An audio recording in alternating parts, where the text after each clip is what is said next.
స్వామి, ఎందుకని ఈ వైకుంఠ ఏకాదశి రోజున ఈ ఉత్తర ద్వారాన్ని తెరిచి కొందరిని అనుగ్రహించారు?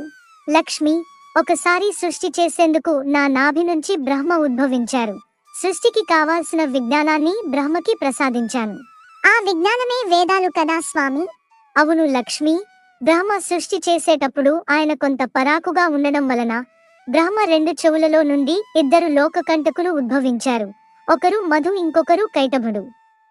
వారు బ్రహ్మ వద్ద ఉన్న వేదాలను అపహరించారు. అయ్యో, వారు జ్ఞానాన్ని అపహరించారు. మరి బ్రహ్మదేవులు ఏం చేశారు స్వామి? నేను బ్రహ్మని ఓదార్చి మధు కైటభులను కలిసి ఆ వేదాలు నేను బ్రహ్మకి ఇచ్చాను.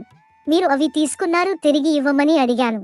కానీ వారు గర్వంతో, ఒకరు మాకివ్వడమేంటి, మేమే నీకు ఒక వరం ఇస్తాము, ఏం కావాలో కోరుకో అని నన్ను అడిగారు.